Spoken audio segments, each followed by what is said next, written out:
Hey guys, and welcome to Petrol Ped, and welcome to this week's Midweek 180. Remember me? I'm the guy that used to upload 3 videos a week to YouTube. Yeah, I know I've been very lax recently. There is a good reason for that. I'll explain very, very shortly. I'll also explain the backdrop because I had intended to film this morning when I was at home, but I'm now in Munich in Germany at an airport hotel. But if you've not seen one of these before, this is my midweek update where I bring you my news, views, and information about upcoming reviews, all filmed in one take. Some housekeeping from the last midweek 180, which was a couple of weeks ago, sorry. So leader of the pack was Ben Higginson, well done mate, joined in the Magnificent Seven by Paul Mead, Malcolm Brew, Michael Kember, Jake Warren, Stephen Spink, and Gary Matthews. So whoever was the first comment this week, you'll be my leader of the pack next week, and the first 7 comments will be in my Magnificent 7. I am going to start with F1, as I always do. There hasn't been a race for a while, apart from the British Grand Prix, which was really cool, and I haven't done a midweek 180 since then.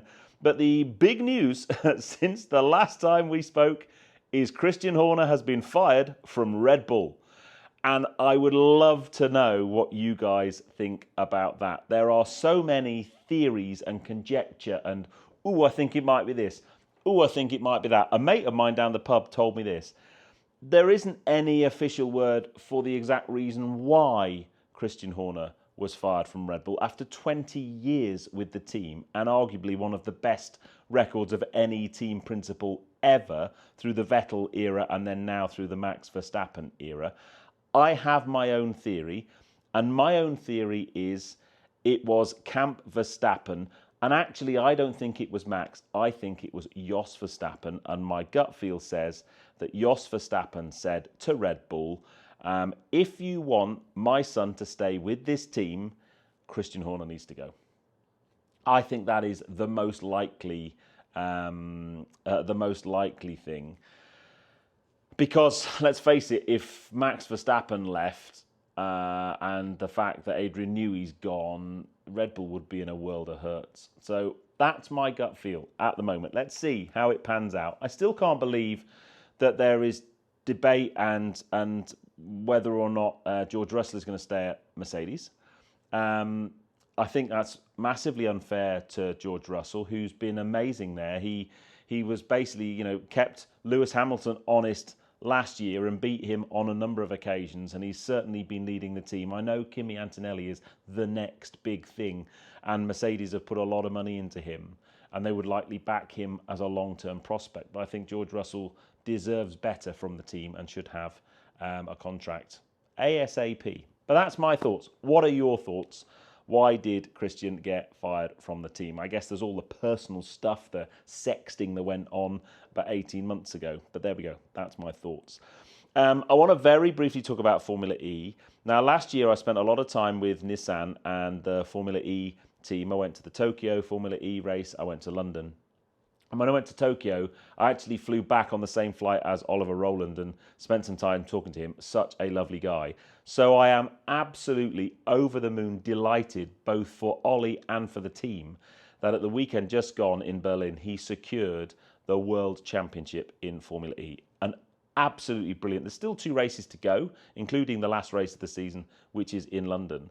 But it's just amazing. Absolutely brilliant. He's always, for me, I love watching him race. He really puts his car in danger. He's very, very aggressive, but in a good way. And I'm so delighted for him. It's absolutely brilliant, and for the whole team. So well done. I got to know quite a lot of the team when I spent time with them last year, and brilliant, brilliant news. In news today, well, I think it broke yesterday. By the way, it's Tuesday today. The government have announced a new grant for people buying an EV up to the value of £37,000. You can now get a grant of up to £3,750. And basically, the manufacturers claim the grant back from the government, and you, as the purchaser, get your grant from the dealer when you buy your car.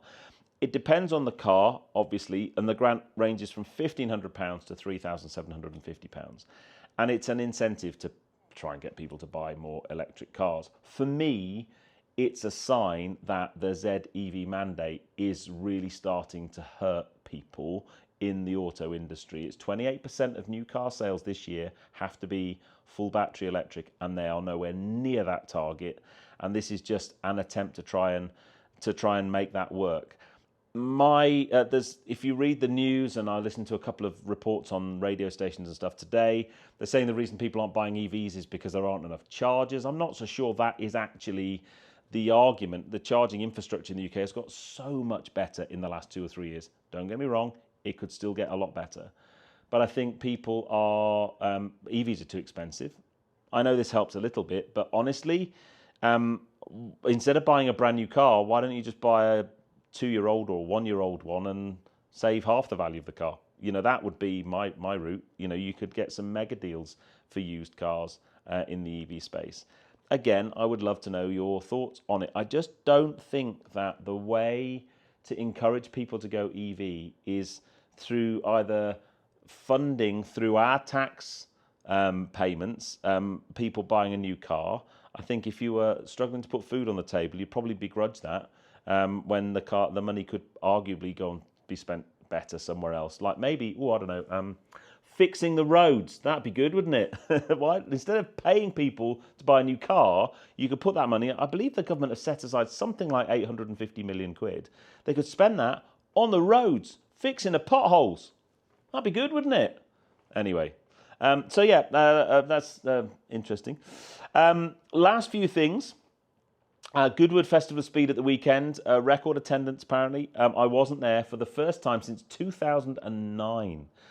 I had one of those classic diary clashes. I was invited to go on a drive tour. I've got a new channel partner coming on board called Mivia, and I'll be announcing that on Friday this week and explaining what Mivia is and also the kind of things that we're going to be doing together going forward. And the drive tour clashed with Goodwood. Coupled with that, the interactions I was having with brands at Goodwood or for Goodwood this year were quite low key. There didn't seem to be a lot going on.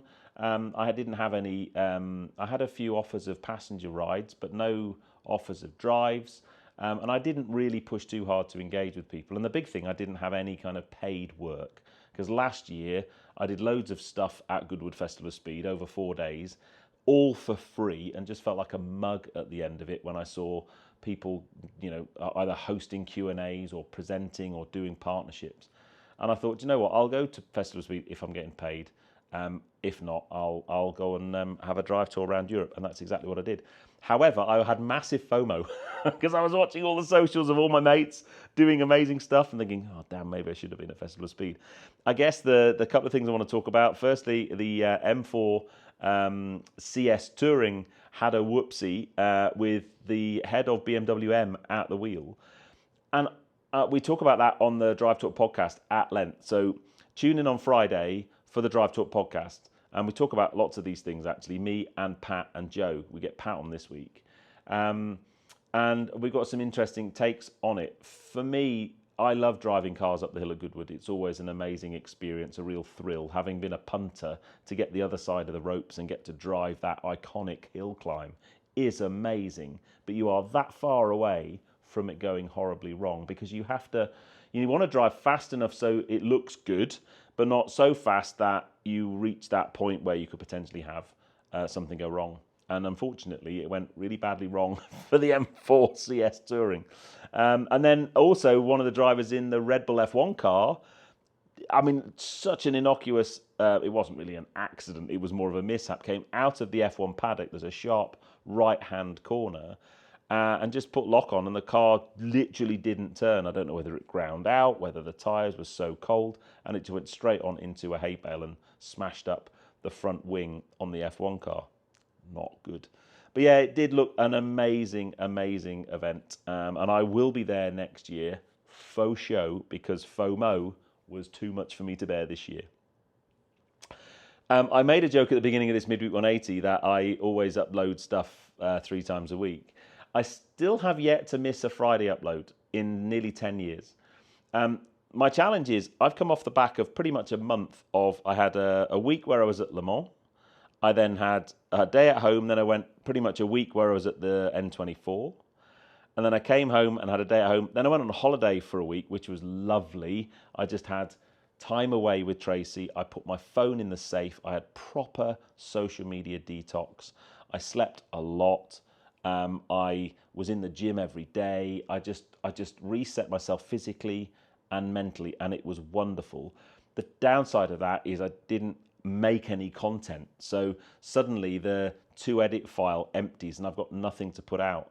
And therefore I've missed a couple of Monday uploads. I'm really chuffed with the Ferrari Amalfi video. That's done really, really well. And then Friday just gone, I put up a video from the N24, a kind of Top Gear style challenge, which is doing okay as well. So I am back on it now. I'm in Germany today for something that will hit the channel later on in the year. But I'm back home tomorrow, and then I'm at home pretty much until kind of the end of September. So lots of time for me to make content. So I will be back to my regular 3 uploads a week. I promise. I've got lots of cool stuff planned, but that's the reason I needed to take a step away. And also when you're on trips, the road trip I've just been on, the drive tour, I made 2 films while I was there. But when I was at Le Mans, I didn't make a film about Le Mans for YouTube. And the N24, I actually made 2 films, so that was okay. So there we go. That's my racing driver excuses. All set and ready. So this Friday then at 6 is my first film from my drive tour. And as I said, I'm working with Mivia. It's a drive tour companion app. Whenever I do a drive tour, often people ask about what roads we're driving, what the itinerary is, where we're staying in the hotels and so on. And the video on Friday will explain. I now have a way to share all of that with you. I'm super excited about working with Mivia, so much so that I've kind of become a bit of part of the team, and I'm very, very excited about the potential that I can kind of demonstrate to you. So this Friday on tour, the lead car on tour was bought by the guy who started Mivia to do the tour. It was a Mark 1 Audi TT. It cost £3,800, and it was the star of the show. It was an amazing, amazing car. I used to own a car identical to it. So Friday's video is me being reunited with my TT and driving some incredible roads. So you must tune in at 6 o'clock for that one. But for now, I'm going to love you and leave you. It is good to be back. Good to be back chatting. I am a bit shabby because I got back from a drive tour on Sunday. I had a day at home yesterday, and then I'm traveling again, but only for one night. I'm back home tomorrow. Anyway, if you enjoyed that, please give me a thumbs up. Comments below, always welcome. And if you haven't done so already, please subscribe to Petrol Ped for plenty more content to come. And I'll see you on the next film. You take care, guys.